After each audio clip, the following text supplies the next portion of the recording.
Bonjour à tous et bienvenue dans cette nouvelle vidéo de méditation biblique où l'on continue notre parcours dans l'évangile de Luc. On arrive aujourd'hui dans Luc 9, les versets 18 à 22.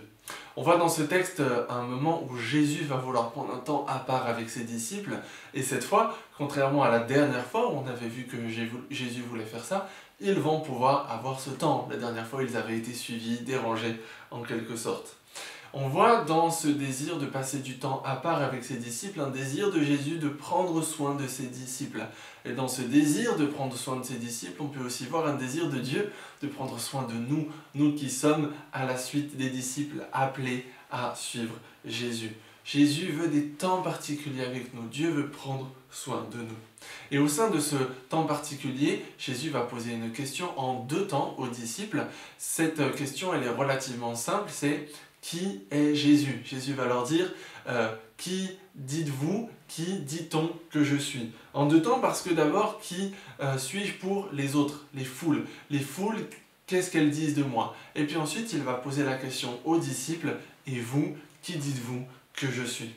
Premièrement, les foules, les personnes qui gravitent un peu autour du groupe de Jésus et de ses disciples, ces foules ont une compréhension très partielle de qui est Jésus. Les disciples vont rapporter différentes choses qui sont dites à propos de Jésus dans ces foules, et les foules vont identifier Jésus à différents personnages de l'Ancien Testament ou même à Jean-Baptiste, et donc on voit que leur compréhension est majoritairement fausse. Ils ont bien compris que Jésus n'est pas n'importe qui, qu'il est quelqu'un de spécial, de particulier, mais ils n'ont pas compris jusqu'au bout. Et en fait, ces foules sont comme les personnes qui nous entourent aujourd'hui, des personnes qui ont plein d'idées sur Jésus, qui sont souvent fausses, mais qui parfois réfléchissent et essayent de comprendre. Ces foules-là sont en train de progresser et de découvrir petit à petit qui est Jésus.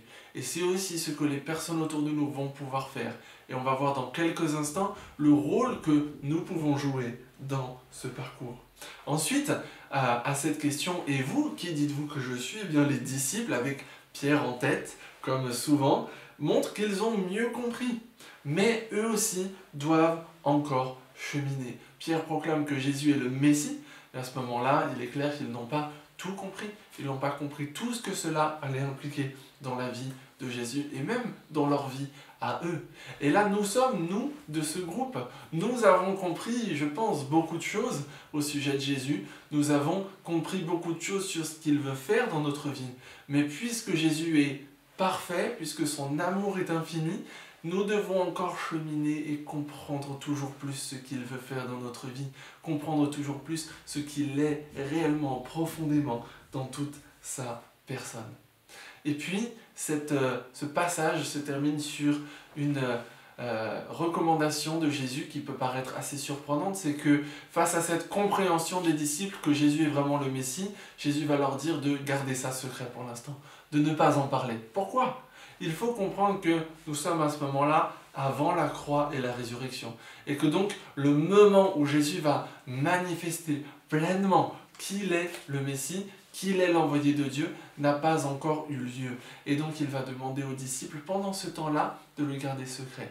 Mais, après la résurrection, va venir une période où il ne faudra plus du tout garder ça secret, où les disciples vont être appelés à proclamer cela. Et ça, c'est très important pour nous parce que nous nous situons dans cette période qui est après la croix. Cette période où nous devons proclamer. Proclamer à qui? Eh bien, pourquoi pas justement aux foules, aux personnes autour de nous dont nous parlions tout à l'heure, qui progressent petit à petit sur le chemin, qui se demandent qui est Jésus. Eh bien, nous pouvons leur dire, voilà qui est Jésus. Voilà ce qu'il a fait dans ma vie. Voilà ce qu'il veut faire dans la tienne. Je vous souhaite une très bonne journée et je vous dis à bientôt pour une nouvelle vidéo.